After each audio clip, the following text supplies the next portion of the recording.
You just call out my name, and you know wherever I am, I'll come running, yes I will, to see you again. Winter, spring, summer, or fall, all you got to do is call, and I'll be there, yes I will. You've got a friend.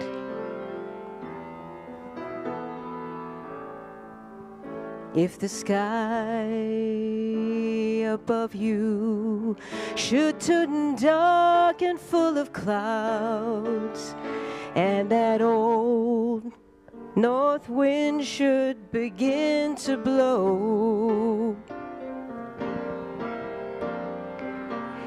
keep your head together and call my name out loud now, and soon I'll be knocking upon your door. You just call out my name, and you know wherever I am, I'll come running, oh yeah baby, to see you again. Baby, don't you know about winter, spring, summer, or fall? All you got to do is call, and I'll be there, yeah, yeah, yeah. Now ain't it good to know that you've got a friend? People can be so cold, they'll hurt you and desert you. They'll take your soul if you let them. Oh no, but don't you let them. You just call out my name, and you know wherever I am, I'll come running, running, running to see you again. Baby, don't you know about winter, spring, summer, or fall? All you got to do is call, and I'll be there, yeah, yeah, yeah. You've got a friend. Ain't it good to know you've got a friend? Ain't it good to know you've got a friend? Oh yeah, baby, you've got a friend.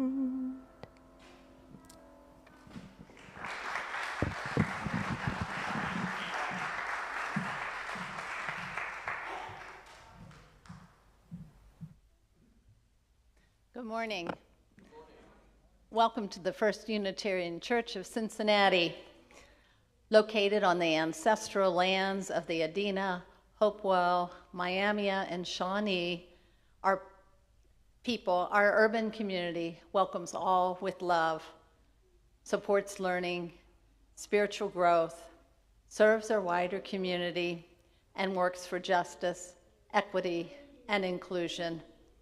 We are glad you are here this morning, whether in person or virtually. During the service, you may hear mention of programs or other items of interest. It may raise questions for you.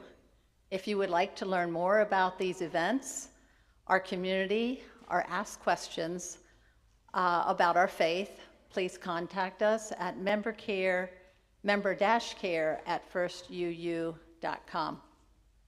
Before we light our chalice, I have one announcement regarding the restorative circles, the introduction today. Sarah Elizabeth Anderson will be with us via Zoom today from 1 to 3 p.m.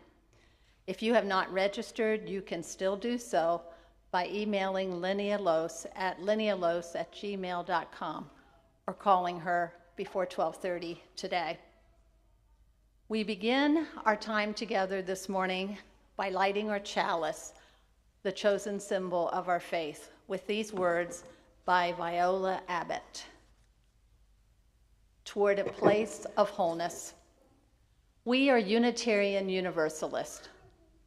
When we lift up our 7 principles, some of us think of them as a form of theology, but they are more important to our collective than that. They do not tell us what we should believe. They tell us how we should be. They tell us how we should act in the larger world and with each other. We are brought here today by the fact that Unitarian Universalism has fallen short of the image that was presented to the world and to many of those who embrace this religion. But we are also brought here today by the truth that Unitarian Universalism has shifted course to move toward a place of wholeness, a place that has perhaps never existed for us as a denomination. It has been a long and sometimes unforgiving road to today, but we are here today because we are mindful of that past and because we have hope for the future. We want the practice of this faith to be a fulfilling manifestation of its promise. Open your hearts. Seek new ways of understanding. Come, let us worship together.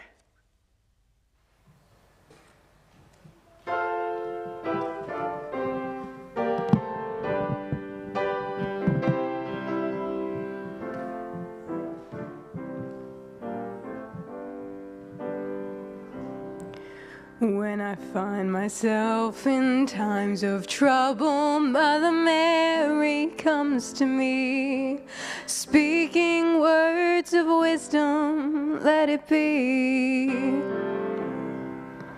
And in my hour of darkness, she is standing there in front of me, speaking words of wisdom, let it be. Let it be, let it be, let it be, let it be. Whisper words of wisdom, let it be.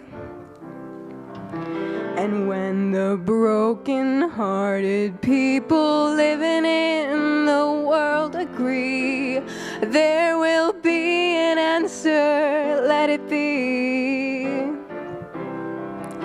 For though they may be parted, there is still a chance that they will see. There will be an answer, let it be. Let it be, let it be, let it be, let it be. There will be an answer, let it be. Let it be, let it be, let it be, let it be. Whisper words of wisdom, let it be.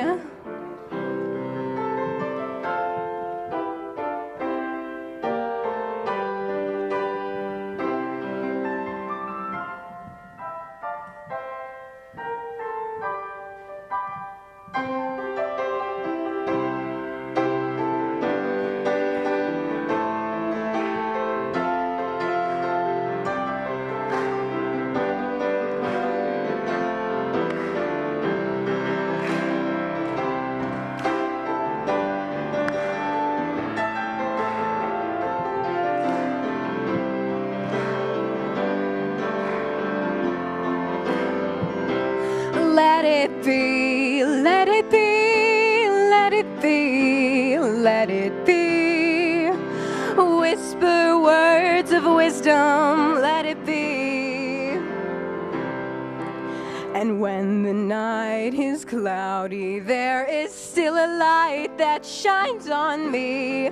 Shine on for forever, let it be. I wake up to the sound of music. Mother Mary comes to me. There will be an answer, let it be. Yeah, let it be, let it be, let it be, let it be. There will be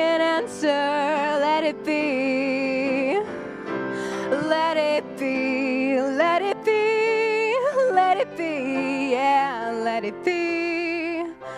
Whisper words of wisdom, let it be.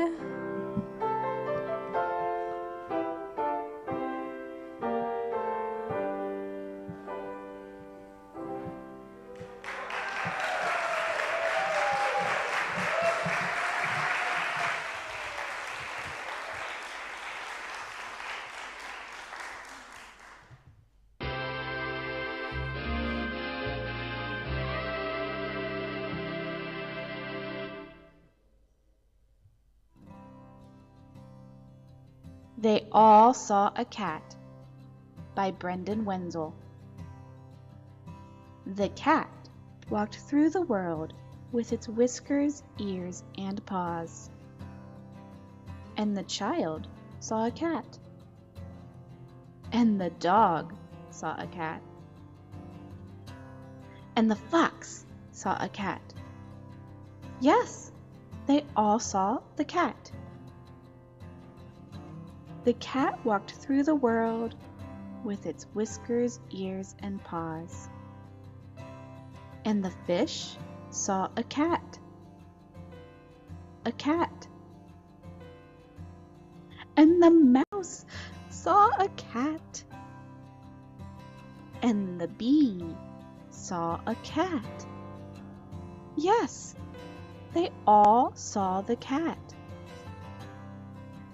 The cat walked through the world with its whiskers, ears, and paws. And the bird saw a cat. And the flea saw a cat. And the snake saw a cat. And the skunk saw a cat. And the worm saw a cat. And the bat saw a cat. Yes, they all saw the cat.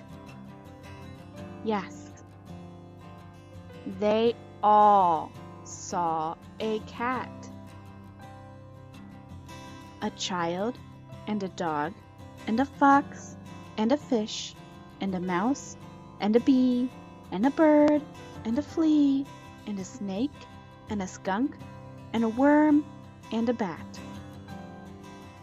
The cat knew them all, and they all knew the cat. And the cat walked through the world with its whiskers, ears, and paws. Then it came to the water. And imagine what it saw.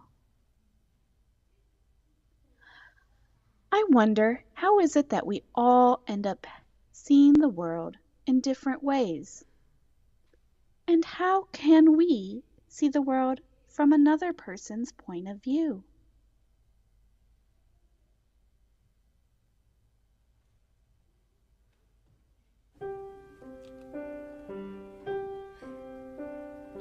Go now in peace, go now in peace.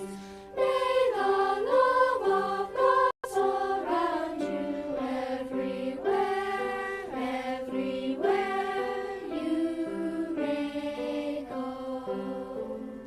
Go now in peace, go now in peace. May the love of God surround you. May the love of God surround you. Everywhere, everywhere. Go now in peace, go now in peace. May the love of God surround you. May the love of God surround you. Everywhere,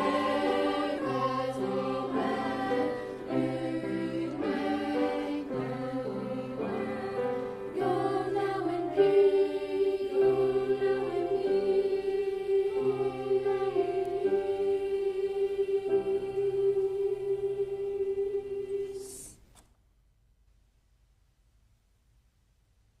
Today, we're going to try something different for our responsive reading. We're going to divide the congregation down in the middle. So we have a group of people on the east, closest to the Thayer stained glass windows, and then the other side of the people on the west.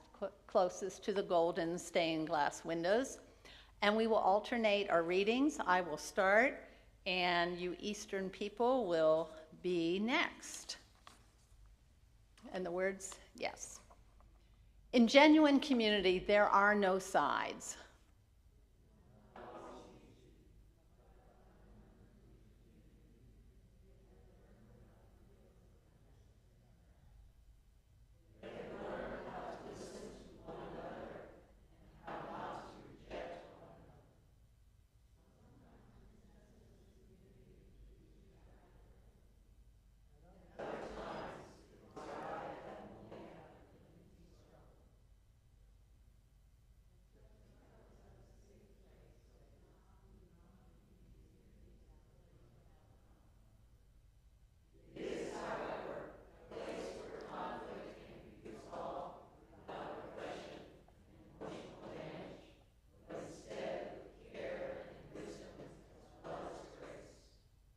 For genuine community is a place that is both safe and challenging, a place where we are asked to be our true selves, to let go of the shields that we wear for protection, and to be open to one another and to a higher power greater than ourselves.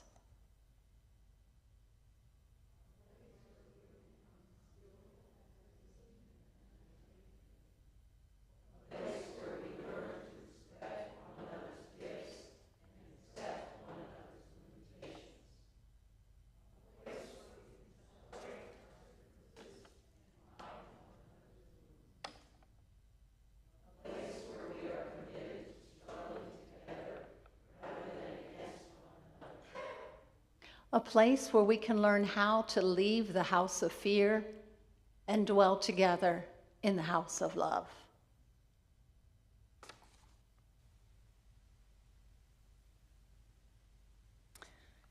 Sarah Elizabeth Anderson is a national consultant on restorative circles, a conflict resolution methodology that requires deep listening.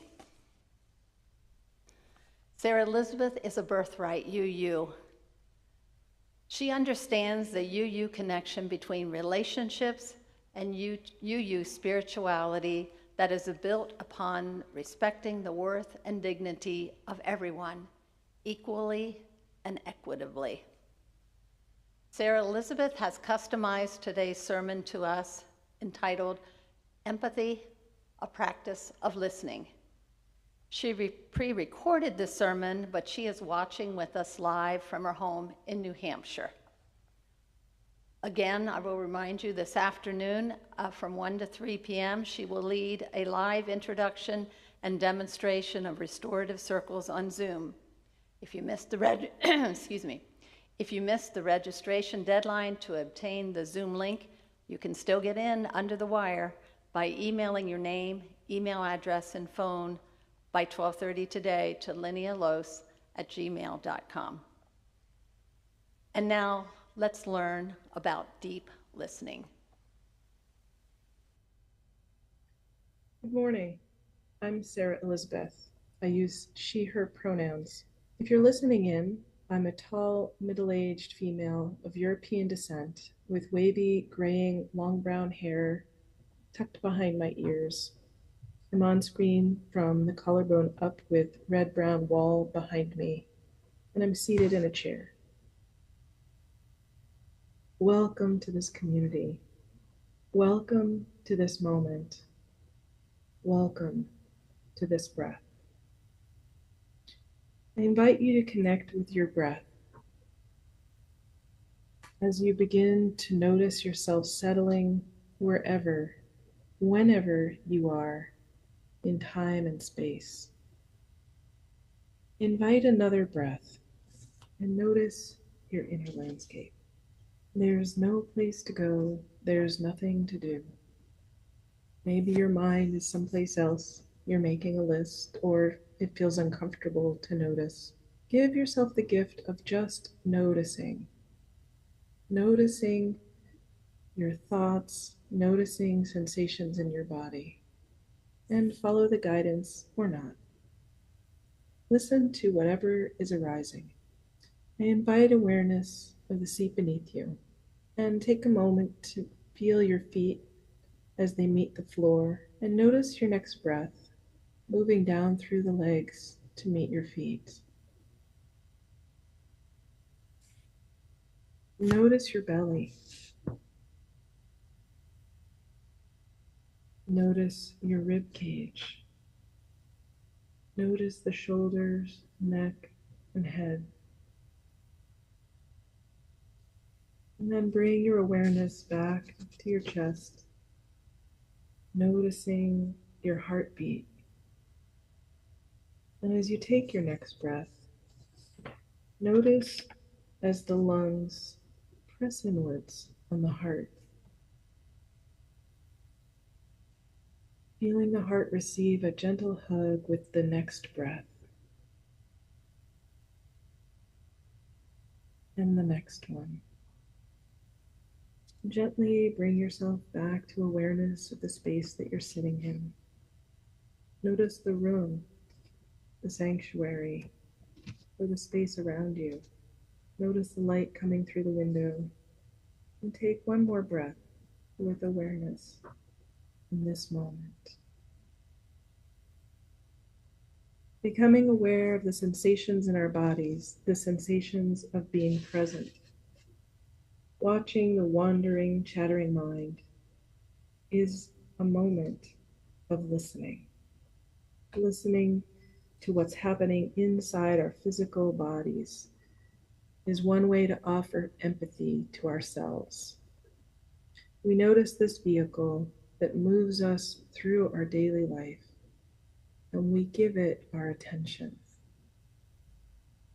Sometimes I become aware of inner agitation. Sometimes time seems to slow down. Sometimes I notice my shoulders let go. I relax. My mind slows down. So why begin here? Why meet empathy with awareness of our breath and how it moves through the body? As I've explored listening and empathy through the practice and facilitation of restorative circles, and through my daily life, really, I've come to understand that there are three parts to cultivate listening. There's the listening to what's going on within us. There's the listening to what we are expressing out to the world. And there's the listening for what's coming to us, the meaning that's coming towards us. When we watch our thoughts, it's in a moment to understand ourselves better. When we listen for what it is that's being shared with us, it's an opportunity to notice what our friends, family members, community members really mean. Reflecting back that meaning that we're hearing is an act of empathy. These three ways of listening are operating in us, through us, all the time. Think about our story for all ages this morning, and they all saw the cat. It's really a window into how many different ways a cat can be seen. There are so many lenses. The boy, the fox, the bird, the bee, the mouse, the fish, the flea, the worm, the bat. They all see the cat, each through their own eyes, through their own experience. Each has a different vision, a different relationship, or a different experience of seeing the cat. Each also expresses in their body language different feelings as they experience the cat. The child sees the cat and is connected. The cat roams around the child's legs. There's a feeling of closeness. The mouse sees the cat as a dark, clawing monster.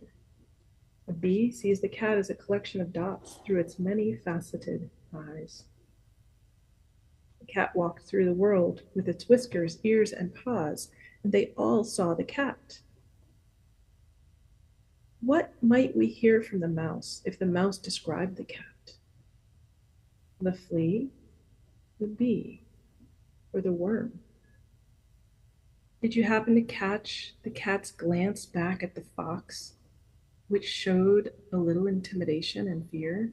The bird was happy to fly above in the sky and view the cat from the treetops. Each was expressing their own feelings and needs from their relationship to the cat. This is a story that comes from Asia. You may be familiar with it. Blind people are asked to engage and notice an elephant. They go to inspect the elephant. The first person touches the trunk and says, "This being is like a snake." The second person touched its legs and said, "This elephant, it's like a pillar or a tree trunk." The one whose hands met the elephant's side said, "The elephant is like a big, tall wall." And yet another described the elephant as feeling like a rope. In different stories, they each turn to argue their point of view about what this elephant is. In some versions of the story, the people come to blows, trying to determine who's telling the truth and who's lying. Most of us have the advantage of having seen an elephant in photographs, some maybe even in a zoo. We can envision the elephant standing in the courtyard. Each person is led to a different place to make their examination. We know that each blind person is right in their description. They each touched one spot. They only had one perspective. Where was the listening in this story? Where was the curiosity at what the other person might have noticed? Where was the wisdom to notice someone else's experience might actually be true for them? Too often, we discount or don't even register an experience that we're told. How many times do you hear a friend tell you something important that happened and you respond and say, "Oh, it wasn't so bad," or "I had that experience too and I got beyond it." When I was telling someone about my adult children and how they've gone off into their lives and I rarely see them, expressing some sadness at letting them go, often I hear, "Don't worry, they'll be back, maybe when they're 25 or 26. Sometimes in conversation, we respond to a friend by telling a story of our own. "Hey, I can do you one better than that." Or from time to time, we begin to ask questions. "Well, who was at the show with you? And what time did you go? How was the traffic getting there? Was there a band that opened? Were they any good? What'd you do afterwards?" All of these questions lead this person to tell us what we want to know. It doesn't necessarily allow them to share their story and their experience with us. These common ways of responding to people are lost opportunities to express understanding and empathy. Think about that for a moment. We miss offering empathy when we negate someone's experience, or we try to one up or one down them, or ask a series of questions. All these responses, although we intend them to be empathetic, often show lack of regard for the person and what's being shared. And we're not even aware of it because we do this all the time. What alternatives do we have to operating the way we've always operated? Well, let's go back to the story of the elephant. What if the blind people were to listen to one another and reflect together on what they each touched on the elephant? What if, rather than arguing from their own point of view, maybe they had a conversation? "Ah, so you found a place that was rough and felt like a tall wall. So you say the elephant feels like a rope. And there's a tree-like part of this elephant. I hear you say it's like a snake. How can an elephant be all these things at once? Like a wall. Well, this elephant is rather large and tall. When I heard you say like a snake, your voice came from a long, far away distance. And you know, by the way, when I was holding this rope, there was this really pungent smell. Well, maybe these are tail and nose ends. I did feel something warm, air moving from out of the snake-like part. Hey, we haven't felt how this elephant stands. Maybe we can check to see how many tree-like parts there are. On further reflection, the blind people go back and feel again, gathering more information from each other's perspectives, integrating the experience into a more whole understanding. What alternatives do we have to operating the way we've always operated? Take a moment to think about someone you've been in conflict with. What are you feeling about that situation? What are the words you might use to express those feelings? What is it that you need? Do you need something different? Do you need to be heard? Do you need acceptance? Do you need to ask for help? What is it that the other person needs or feels about the situation? What if you were curious and asked? What might happen if we communicated in order to understand the meaning of what's being shared with us? What if you were given the opportunity to speak and have the meaning of what you said reflected back from the other person? What might you hear? How might you feel differently? How would this change how you see the elephant in the courtyard? So let me go back to the springtime of 2009 and tell you a story of one of our first community's restorative circles. One Easter Sunday, during the Story for All Ages, the children were asked, "What is Easter?" as a part of a skit led by our teenagers.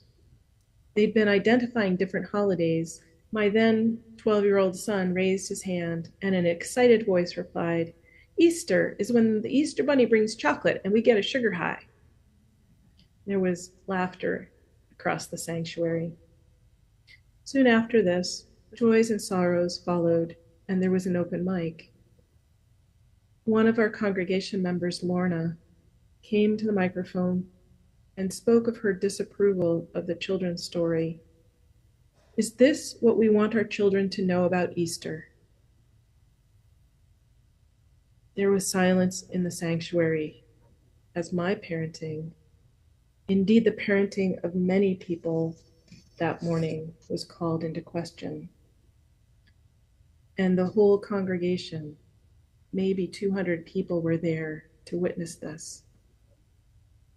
I don't think I heard the sermon which followed. I'm not sure that Lorna heard the sermon either. After going out to the car, my son was so upset, he told me he didn't want to return to church ever again. Now, mind you, I'm a third-generation Unitarian Universalist. I was thinking of withdrawing from membership that day. Yet this was my spirit's home. I reached out to the Restorative Circles team, which I was a member of. Laurel and Craig agreed to facilitate a circle. They met with myself and my son. They met with the minister and the director of religious education. They met with Lorna, and they met with 2 other youth who had also spoken during the Story for All Ages, to be reflected by Lorna in this way. Especially in the circle, we heard from my son, who spoke about how challenging it was for him and how sad and angry he was at being quoted by Lorna.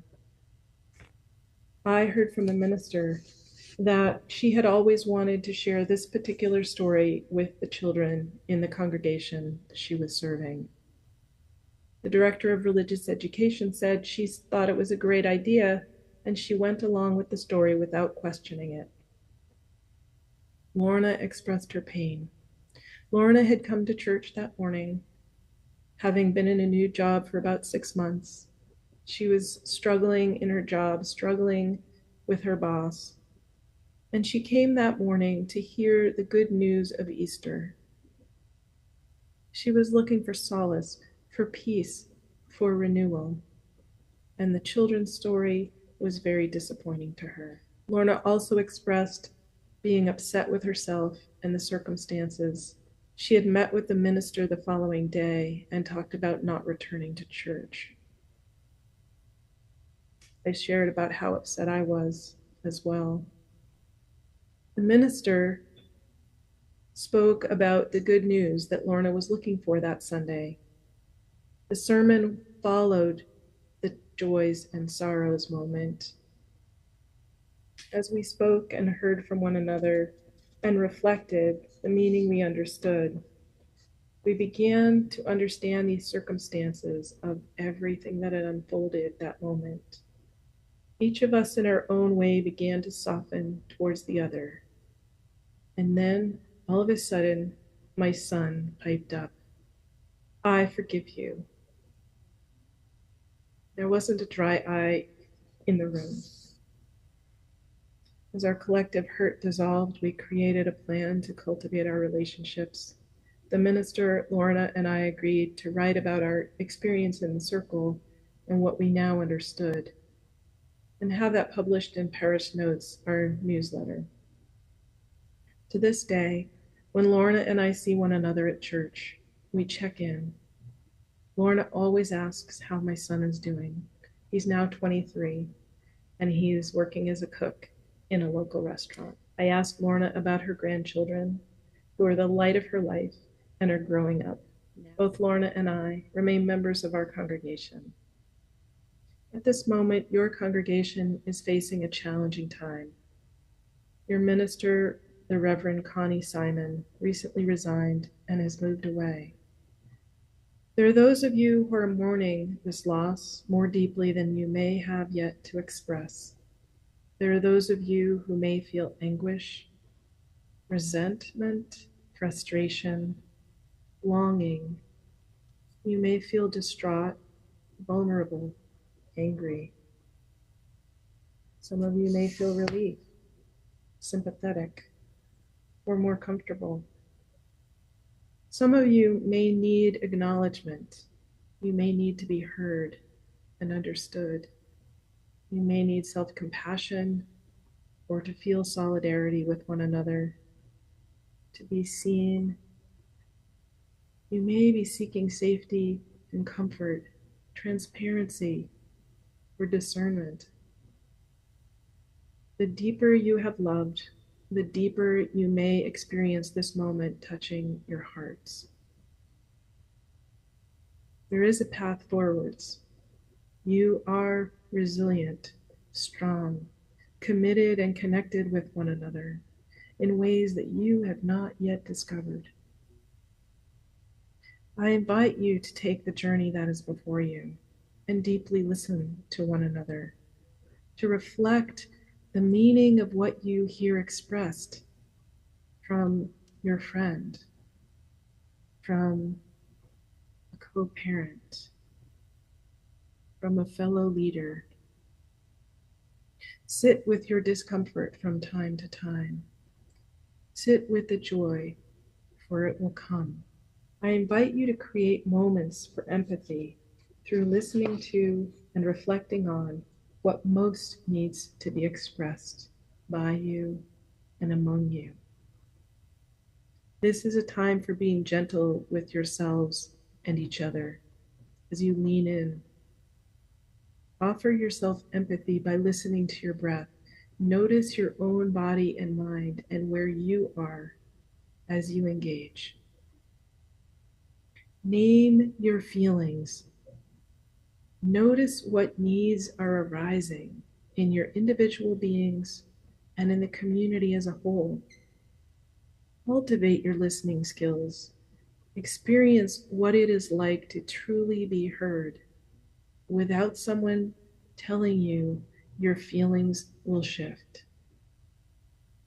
Notice what it's like to truly hear someone and to offer understanding first, and notice the empathy that creates. Practice listening together. It may not come easily. It may be hard. Fall down 7 times and get up 8 times. Some of you will bounce back more easily than others. Some will wander in and out. Some of you will recommit to community. Each of you will have your own experience of the elephant during this transition. Be gentle with yourself and one another. This cannot be said too many times. Be gentle with yourselves and one another. Find moments of empathy. Grieve together, mourn together, be together. The people next to you are surging to become something. They have a story and a song. They want to be known. They want to know.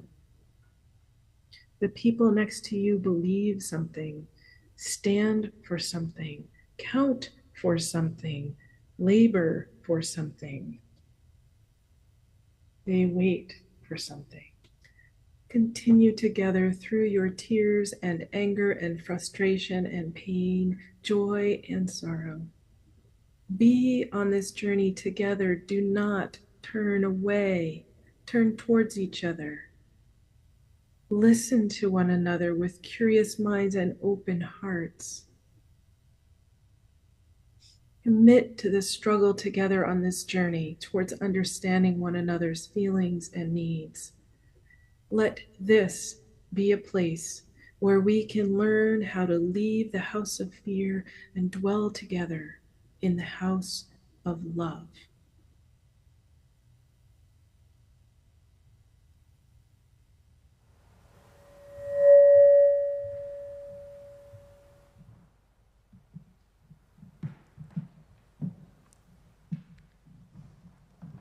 So now we're going to sing Around. It is found in the Teal hymnal. It's number 1023, but the words are also up here on the screen. If you would just use whichever method is easier for you. And what we're going to do is sing it together once through, and then we will divide the room in half, kind of like we did earlier, and the Thayer window side will start, and then the west side will start right after that. And I will sing with the Thayer side, and Carter will sing with the west side, and we will try it that way, and we'll sing it 3 times through. So I'll sing it, and you can sing along with me, and then maybe we'll sing it a second time through just so that you can make sure that you know it, okay? Building bridges between our divisions, I reach out to you, will you reach out to me? With all of our voices and all of our visions, friends, we could make such sweet harmony. So one more time through. Building bridges between our divisions, I reach out to you, will you reach out to me? With all of our voices and all of our visions, friends, we could make. So now the Thayer side will start. Building bridges between our divisions, I reach out to you, will you reach out to me? With all of our voices and all of our visions, friends, we could make such sweet harmony. Building bridges between our divisions, I reach out to you, will you reach out to me? With all of our voices and all of our visions, friends, we could make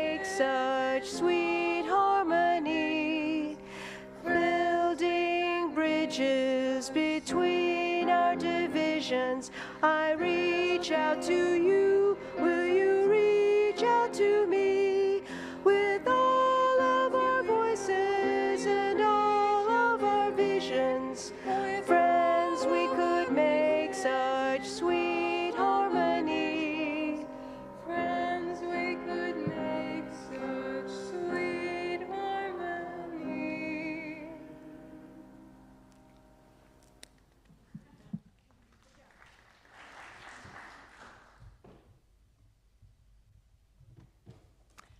Giving to First Church is easy. Our Share the Plate recipient for the month of July is the Intercommunity Justice and Peace Center, or IJPC. If you are giving to that or giving to the church, you can text the word GIVE to 513-717-7373. If you have access to our Breeze member system, you may click Give Now, or you can give online at firstuu.com. You can also write a check to First Unitarian Church of Cincinnati and mail it to 536 Linton Street, Cincinnati, Ohio, 45219. Be sure to put IJPC in the memo line of your check if you are giving to that organization. If this is your first time with us, please let the virtual plate pass you by. Your presence is gift enough to our church. And for our offertory and meditation, we have a recording of Park Dendy playing his interpretation of Paul McCartney's Blackbird. Our flowers today have been given by the Flower Committee in honor and anticipation of restorative circles.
Person Next to You by Prissy Galagarian, adapted by Reverend Patience Stoddard. Look around you. Who are the people sitting next to you? The people next to you are the greatest miracles you will ever meet at this moment, and the greatest mysteries. The people next to you have an inexhaustible reservoir of possibilities, which have only been partially touched. The people next to you are a unique universe of experience, seething with necessity and possibility, dread and desire, smiles and frowns, laughter and tears, fears and hopes, all struggling to find expression. The people next to you are surging to become something, to arrive at some destination, to have a story and a song, to be known and to know. The people next to you believe in something, stand for something. Count for something, labor for something, wait for something. Wait for something, run from something, run towards something. The people next to you are more than any description, are more than any explanation, are much, much more. The people next to you are searching for meaning, for inner peace. For self-esteem, for something they already have. They just have to realize that. The people next to you have problems and fears. They wonder how they're doing. They are often undecided and unorganized and painfully close to chaos. Do they dare speak to you? The people next to you are endowed with great toughness in the face of adversity and are able to survive the most unbelievable difficulties and challenges. The people next to you have something that they can do better than anyone else in the world, have strengths they do not even recognize. The people next to you need to talk to you about these abilities, need you to listen, but do they dare speak them to you?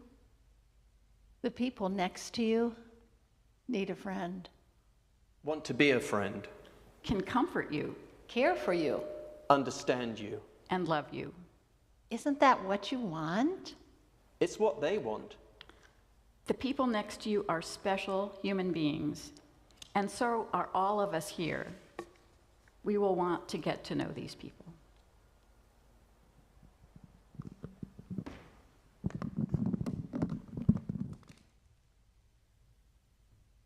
I'd like to end with a reading from Thich Nhat Hanh on empathy. When you plant lettuce, if it does not grow well, you don't blame the lettuce. You look for reasons that it's not growing well. It may need fertilizer or more water or less sun. You never blame the lettuce. Yet, if we have problems with our friends or family, we blame the other person.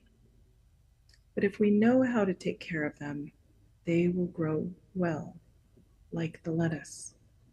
Blaming has no positive effect at all, nor does trying to persuade, argue, or use reason. That's my experience. No blame, no reasoning, no argument, just understanding. If you understand, and you show you understand, you can love, and the situation will change.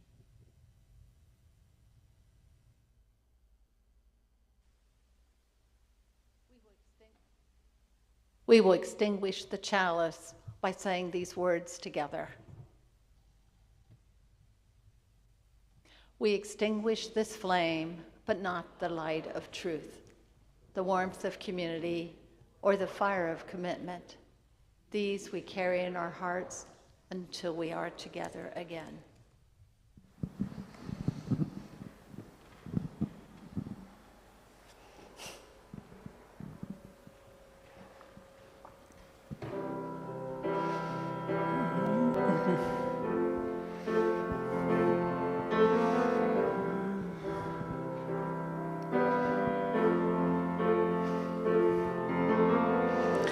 Imagine there's no heaven.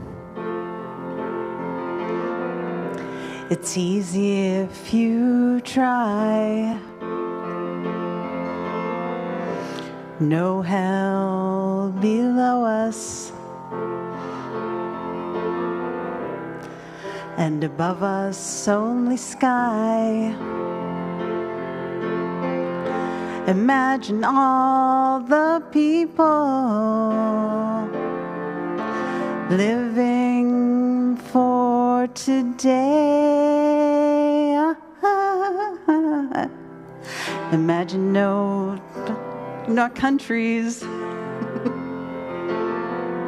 It isn't hard to do. Nothing to kill or die for, and no religion too. Imagine all the people living life in peace. You may say I'm a dreamer, but I'm not the only one. I hope someday you'll join us, and the world will be as one. Imagine no possessions. I wonder if you can. No need for greed or hunger. A brotherhood of man. Imagine all the people sharing all the world. You may say I'm a dreamer, but I'm not the only one. I hope someday you'll join us, and the world will live as one.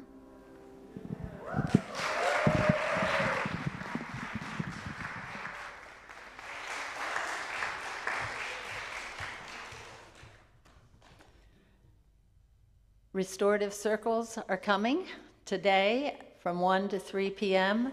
and then again August 19, 7 to 9 p.m. There will be a TAD talk for teens and adults, live interactive on Zoom with Sarah Elizabeth Anderson. Facilitator training comes September 18 through 20, Friday night, Saturday all day, and Sunday afternoon, in person at church for teens and adults by Sarah Elizabeth Anderson. And finally, September 18, from 10 to 11, there will be led in-person worship service with Sarah Elizabeth Anderson. It's hybrid, in-person, live, and YouTube stream as well. And now we have a short message from our board president, Amy Bottomley. Hello, First Church friends. I'd like to take a moment to encourage you to participate in the Reflective Listening and Restorative Circles informational sessions and training taking place at First Church this summer and fall. To entice you to join, those of us who've already participated in the training will be sharing our experiences and telling you how it has positively impacted our relationships in and out of First Church. I'm here to talk about how reflective listening has changed how I parent. The goal of reflective listening is to allow speakers to be truly and meaningfully understood by listeners. The oversimplified version is, as a listener, you only focus on what is being said by the speaker with the goal of repeating back or summarizing their words and the feelings behind them. Sounds easy enough, but it is not. I've always considered myself a good listener, but now realize that I typically split my mental efforts between the words of the speaker and how I'm going to reply to those words. If I disagree, I'm thinking of a rebuttal. If I want to help, I'm thinking of a solution. I may be thinking of how I'm going to continue the conversation or about an anecdote that I want to share next. Meanwhile, the speaker wasn't truly being heard or understood by me because I was focused on my words, my needs, and not theirs. A big aha moment was when I realized how often I do this to my kids. Jake and Maddie just turned 13. Yep, teenagers. And if ever there was a group who needed to be heard and understood, it's teenagers. But parents, myself included, are often focused on the rebuttal, the fix, their response, and don't take the time to hear and understand their kids. Meanwhile, the kids pick up on this, and we know what ends up happening. They get frustrated, they shut down. Like most of us, they often just want to be heard and understood. And they are still learning how to express themselves, so they deserve our extra efforts to check that we are really understanding what they are saying and how they are feeling. There are many reasons to take part in the Restorative Circle's informational sessions and trainings. But to you parents out there, consider doing it for your kids. And bonus, teenagers are welcome to join. Learn together. Why not?